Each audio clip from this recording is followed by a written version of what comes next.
Shalom shalom yakunze inyigisho Rhapsodie de réalités turi ku munsi wa gatanu igenekerezo rya 17 kwezi kwa kane umwaka wa 2026. Je muri kumwe Adele Ange inamugisha. Ijambo twishimikiza uyu munsi. Gufashwa n'ubutunzi bwo mwijuru.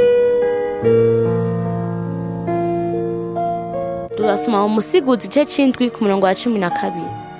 Kuko ubwenge ari ubwugamo. Kuko amahera ari ubwugamo ariko inyungu iva mu kumenya niyi nuko ubwenge buziga mu bugingo bwa nyenebwo.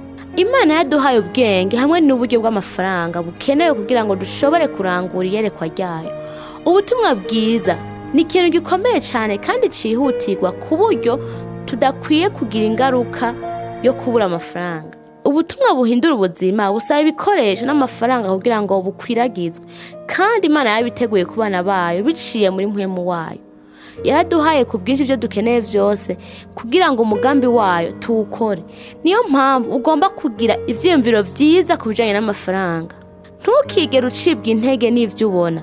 Hari benshi bagira ubwoba bagatangura no guhangayika bibaza aho ibikenewe bizova. Ivyo si ivyiyumviro vyo kwizera. Abana b'Imana ntibahangayikishwa n'amafaranga, ahubwo baba bazi neza ko hariho uburenganzira bwo guhabwa ibikenewe. Babaho bazi ko ivyo bakeneye byose bihari. Umwami Yesu yavuze ko dukwiye kwakira ubwami nk'abana bato. Ibi birimwe uburyo twiyumvira n'ibijanye n'ibikoresho. Iyumvire kenshi, iyumvire ivyo ukeneye, iyumvire ko bishoboka. Iyumvire nk'umuntu afise isoko itagira iherezo. Igihe cyose ivyiyumviro vy'ubukene bishatse kwinjira mu bwenge bwawe vyankushikamye. Hindura gusa ivyiyumviro vyawe. Ivyiyumviro birakwereka neza ko ushigikiwe n'ubutunzi bwo mwijuru. Tunga ivyiyumviro vyawe neza kuko ushigikiwe n'ubutunzi bwo mwijuru. Kristo yaraguhaye uburenganzira bwo gushikira ububiko bw'Imana butegera buhera. Muri we ibintu vyose ni ivyawe. Umugisha wiwe niwo mwanya wawe w'inyungu. Akazi kawe canke ubudandaji bwawe siryo soko ryawe, ahubwo n'urubuga rwo kwerekana ingabire Imana yahaye no guhezagira isi yawe no kurongorwa nayo. Siyo ntango y'ubutunzi bwawe. Ababona akazi kabo nk'isoko yabo babafashwe n'ibihe by'ubutunzi ku isi n'ihindagurika ry'akazi no kugereranywa n'abantu. Ariko agaciro kawe n'intsinzi yawe ntibishingiye kuri iyi si canke kuvyo ubona. Ukora uvuye mu bwami musi y'ubutunzi burengeye. Ubutunzi bwo mwijuru bukora biciye mu kwizera. Inzira yo kwizera ni ukwizera no gukora ku vyo Umwami Yesu yamaze gukora. Nibwo buryo bwo kubaho hejuru yo guhagarikwa no gusenyuka k'ubutunzi n'ubwoba bw'amafaranga. Uguma mu buntu bw'ubwinshi. Uko niko kuri abakristo bameze kuri iyi si. Turaje mu cya kabiri ari c'isengesho. Data nkunda, ndagushimira ko utuma ubuntu bwawe bwiyongera kuri jewe. Ndanse gutinya canke kwiganyira ku vyerekeye ubutunzi. Niyumvira ubwinshi ko mfise uburenganzira ku bubiko bwawe butigera buhera.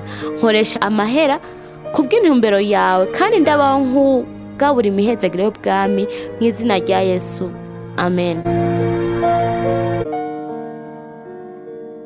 Twizera ko mwahezagiwe n'iyo nyigisho. Turabatumira kugira Yesu Kristo umwami w'ubuzima bwanyu mu gusenga gutya. Mwami Imana, ndizera n'umutima wanje wose muri Yesu Kristo, umwana w'Imana nzima. Ndizera ko yapfuye ku bwanje kandi ko Imana yamuzuye mu bapfuye. Ndizera ko ari muzima uyu munsi. Ndatuye n'akanwa kanje ko Yesu Kristo ari umwami w'ubuzima bwanje kuva uyu munsi. Biciye kuri we no mu izina ryiwe mfise ubuzima budahera, ndi icaremwe gishasha. Ndagushimiye mwami ko kijije umushaha wanje, ubu ndi umwana w'Imana. Aleluya! Turagukeje, ubu uri umwana w'Imana. Ukeneye impanuro zo gukura nk'umukristo, twakure kuri 61 40 14 14.